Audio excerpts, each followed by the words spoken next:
Chapitre 4. Le lapin fait intervenir le petit Bill.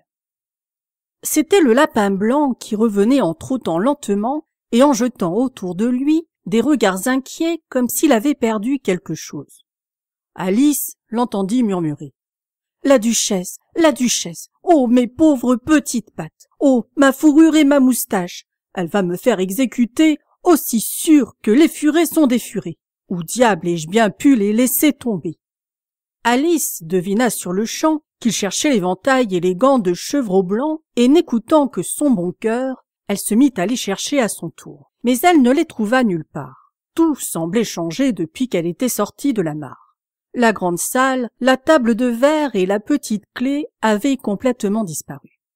Bientôt le lapin vit Alice en train de fureter partout, et il l'interpella avec colère. « Eh bien, Marianne, que diable faites-vous là ? Filez tout de suite à la maison et rapportez-moi une paire de gants et un éventail. Allons, vite !» Alice eut si peur qu'elle partit immédiatement à toutes jambes dans la direction qu'il lui montrait du doigt, sans essayer de lui expliquer qu'il s'était trompé.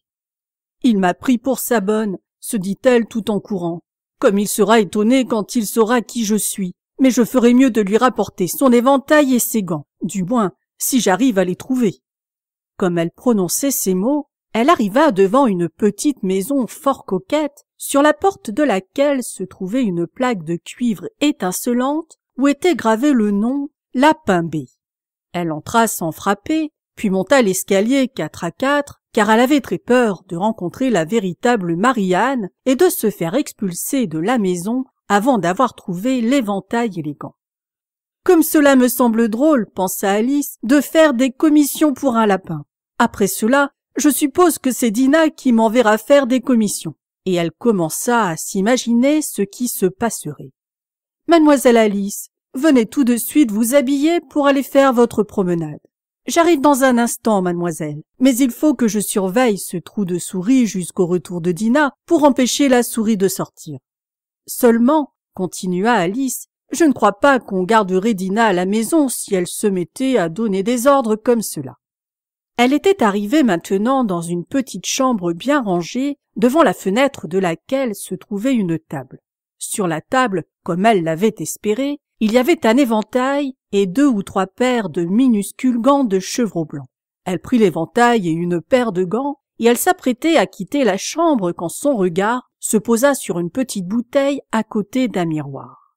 Cette fois, il n'y avait pas d'étiquette portant les mots « Bois-moi », mais cependant, elle déboucha la bouteille et la porta à ses lèvres. « Je sais qu'il arrive toujours quelque chose d'intéressant chaque fois que je mange ou que je bois quoi que ce soit, » se dit-elle. « Je vais voir l'effet que produira cette bouteille. J'espère bien qu'elle me fera grandir de nouveau, car vraiment, j'en ai assez d'être, comme à présent, une créature minuscule. » Ce fut bien ce qui se produisit, et beaucoup plus tôt qu'elle ne s'y attendait, avant d'avoir bu la moitié du contenu de la bouteille, elle s'aperçut que sa tête était pressée contre le plafond, si bien qu'elle dut se baisser pour éviter d'avoir le cou rompu. Elle se hâta de remettre la bouteille à sa place en disant « Cela suffit comme cela. J'espère que je ne grandirai plus. Au point où j'en suis, je ne peux déjà plus sortir par la porte. Ce que je regrette d'avoir tant bu. » Hélas, les regrets étaient inutiles. Elle continuait à grandir sans arrêt, et bientôt, elle fut obligée de s'agenouiller sur le plancher. Une minute plus tard, elle n'avait même plus assez de place pour rester à genoux, et elle essayait de voir si elle serait mieux en se couchant, un coude contre la porte, son autre bras replié sur la tête. Puis, comme elle ne cessait toujours pas de grandir, elle passa un bras par la fenêtre, mit un pied dans la cheminée et se dit « À présent, je ne peux pas faire plus quoi qu'il arrive. Que vais-je devenir ?» Heureusement pour Alice, la petite bouteille magique avait produit tout son effet et elle s'arrêta de grandir. Malgré tout, elle était très mal à l'aise et comme elle semblait ne pas avoir la moindre chance de pouvoir sortir un jour de la petite chambre, il n'était pas surprenant qu'elle se sentît malheureuse. « C'était bien plus agréable à la maison, » pensa la pauvre Alice. « On ne grandissait pas et on ne rapetissait pas à tout bout de champ et il n'y avait pas de souris ni de lapins pour vous donner sans cesse des ordres. Je regrette presque d'être entrée dans ce terrier. Et pourtant, le genre de vie que je mène ici est vraiment très curieux. Je me demande ce qui a bien pu m'arriver. Au temps où je lisais des contes de fées, je m'imaginais que ce genre de choses n'arrivait jamais, et voilà que je me trouve en plein dedans. On devrait écrire un livre sur moi, cela oui. Quand je serai grande, j'en écrirai un. Mais je suis assez grande maintenant, ajouta-t-elle d'une voix désolée. En tout cas ici, je n'ai plus du tout de place pour grandir. Mais alors, pensa Alice, est-ce que j'aurai toujours l'âge que j'ai aujourd'hui? D'un côté, ce serait bien réconfortant de ne jamais devenir une vieille femme, mais d'un autre côté, avoir des leçons à apprendre pendant toute ma vie. Oh, je n'aimerais pas cela du tout. Ma pauvre Alice, ce que tu peux être sotte, se répondit-elle. Comment pourrais-tu apprendre des leçons ici? C'est tout juste s'il y a assez de place pour toi, et il n'y en a pas du tout pour un livre de classe. Elle continua de la sorte pendant un bon moment, tenant une véritable conversation à elle seule, en faisant alternativement les questions et les réponses. Puis, au bout de quelques minutes, elle entendit une voix à l'extérieur de la maison et se tut pour écouter. « Marianne! Marianne !» disait la voix. « Apportez-moi mes gants tout de suite. » Ensuite, Alice entendit un bruit de pas pressés dans l'escalier. Elle comprit que c'était le lapin qui venait voir ce qu'elle devenait, et elle se mit à trembler au point d'ébranler toute la maison, car elle avait oublié qu'elle était à présent 1000 fois plus grosse que le lapin, et qu'elle n'avait plus aucune raison d'en avoir peur. Bientôt le lapin arriva à la porte et essaya de l'ouvrir. Mais comme elle s'ouvrait vers l'intérieur, et comme le coude de la fillette était fortement appuyé contre le battant, cette tentative échoua. Alice entendit le lapin qui disait « Puisque c'est ainsi, je vais faire le tour et entrer par la fenêtre. »« Si tu crois cela, tu te trompes, » pensa-t-elle. Après avoir entendu le moment où elle crut entendre le lapin arriver juste sous la fenêtre, elle ouvrit brusquement la main et fit un grand geste comme pour attraper quelque chose. Elle n'attrapa rien, mais elle entendit un cri perçant, un bruit de chute et un fracas de verre brisé. D'où elle conclut que le lapin avait dû tomber sur un châssis à concombre ou quelque chose de ce genre. Ensuite résonna une voix furieuse, celle du lapin, en train de crier « Pat, Pat, où es-tu » Après quoi, une voix qu'elle ne connaissait pas répondit « Je suis là, pour sûr, en train d'arracher des pommes, votre honneur. »« Ah, vraiment en train d'arracher des pommes ?» répondit le lapin en colère. « Arrive ici, viens m'aider à sortir de là. » Nouveau fracas de verre brisé. « Maintenant, dis-moi, Pat, que voit-on à la fenêtre ?»« Pour sûr que c'est un bras, votre honneur. » Il prononçait « bras ». « Un bras, imbécile. Qui a jamais vu un bras de cette taille? Ma parole, il bouge complètement la fenêtre. Pour sûr que c'est ben vrai, votre honneur. Mais c'est un bras tout de même. En tout cas, il n'a rien à faire là. Va l'enlever. » Cette conversation fut suivie d'un long silence, et Alice n'entendit plus que quelques phrases à voix basse de temps à autre, telles que « Pour sûr, j'aime pas cela, votre honneur. Du tout, du tout. Fais ce que je te dis, espèce de poltron. » Finalement, Alice ouvrit la main de nouveau et fit encore un grand geste comme pour attraper quelque chose. Cette fois, il y eut 2 petits cris perçants et un nouveau fracas de verre brisé. « Combien ont-ils donc de châssis à concombre ?» pensa Alice. « Je me demande ce qu'ils vont faire à présent. Pour ce qui est de me faire sortir par la fenêtre, je souhaite seulement qu'ils puissent y arriver. Je suis certaine de ne pas avoir envie de rester ici plus longtemps. » Pendant un moment, elle n'entendit plus rien. Puis vint le grondement sourd de petits trous de charrette et le bruit de plusieurs voix en train de parler en même temps. Elle distingua les phrases suivantes. « Où est l'autre échelle? Voyons, je ne pouvais en apporter qu'une. C'est Bill qu'a l'autre. Bill, amène-la ici, mon gars. Dressez-les à ce coin-ci. Non, faut d'abord les attacher bout à bout. Elles n'arrivent pas à la moitié de la hauteur nécessaire. Oh, cela ira comme cela. Ne fais pas le difficile. Tiens, Bill, attrape-moi cette corde. Est-ce que le toit supportera son poids? Attention à cette ardoise qui s'est détachée. Cela y est, elle dégringole. Gare là-dessous. » Grand fracas. « Qui a fait cela? C'est Bill, je pense. Qui va descendre dans la cheminée? Moi, je ne marche pas. Vas-y, toi. Si c'est comme cela, je n'y vais pas non plus. C'est Bill qui doit descendre. T'entends, Bill? Le maître dit que tu dois descendre dans la cheminée. »« Ah, vraiment? Bill doit descendre dans la cheminée ?» pensa Alice. « Ma parole, c'est à croire que tout retombe sur le dos de Bill.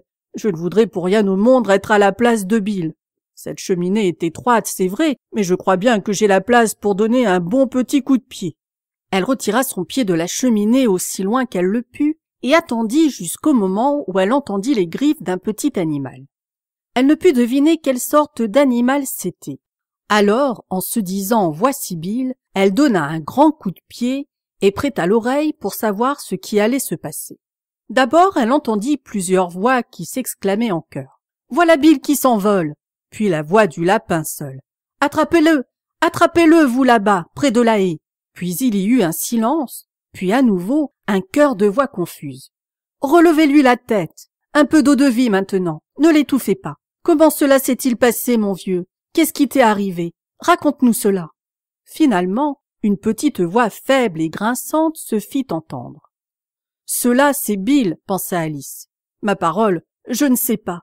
Non, merci, j'en ai assez, je me sens mieux maintenant, mais je suis encore trop troublée pour vous raconter. Tout ce que je sais, c'est que quelque chose m'est arrivé dessus comme un diable qui sort d'une boîte, et que je suis partie en l'air comme une fusée. Pour cela, oui, c'est ben ce que tu as fait, mon vieux, » s'exclamèrent les autres. « Il va falloir brûler la maison, » dit la voix du lapin. « Si jamais vous faites cela, je lance Dinah à vos trousses, » s'écria Alice de toute la force de ses poumons. Un silence de mort régna aussitôt, et elle pensa. « Je me demande ce qu'ils vont bien pouvoir inventer à présent. S'ils avaient pour 2 sous de bon sens, ils enlèveraient le toit. » Au bout d'une minute ou deux, ils recommencèrent à s'agiter, et Alice entendit le lapin qui disait « Une brouettée suffira pour commencer. »« Une brouettée de quoi ?» se demanda Alice. Mais elle ne tarda pas à être fixée, car une seconde plus tard, une grêle de petits cailloux s'abattit sur la fenêtre, et quelques-uns la frappèrent au visage. « Je vais mettre un terme à tout cela, » se dit-elle, et elle s'écria. « Vous ferez bien de ne pas recommencer. » Ce qui amena à nouveau un silence de mort.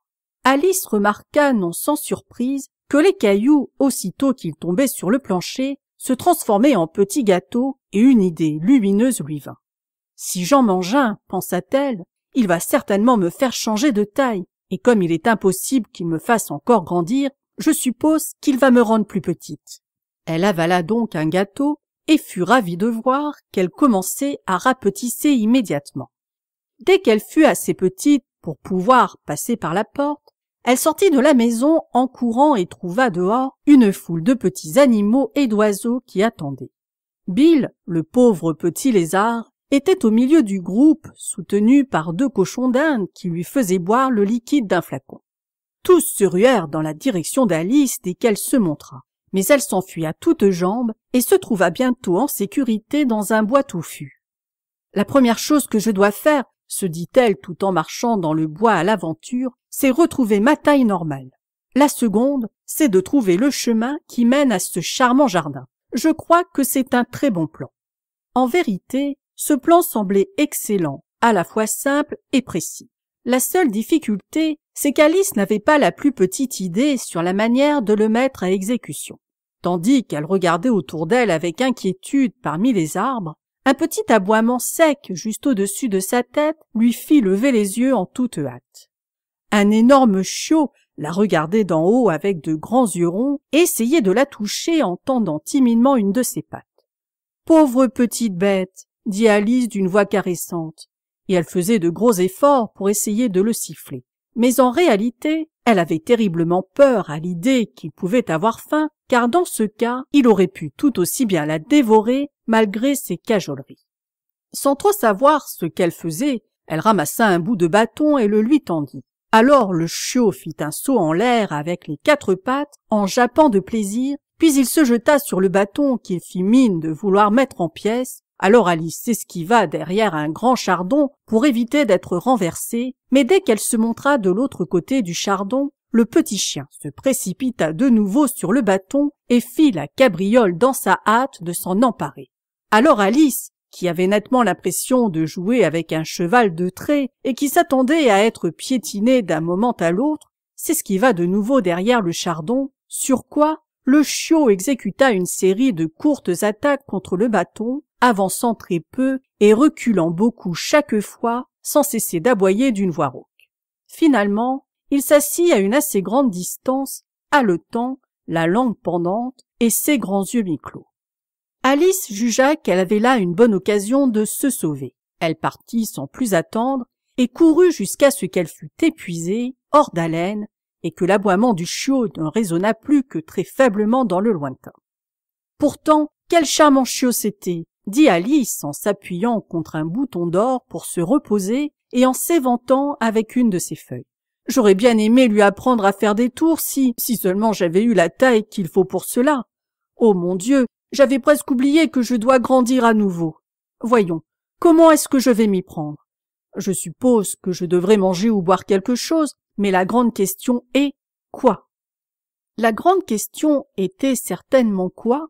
Alice regarda les fleurs et les brins d'herbe autour d'elle, sans rien voir qui ressemblât à la chose qu'il fallait manger ou boire compte tenu des circonstances.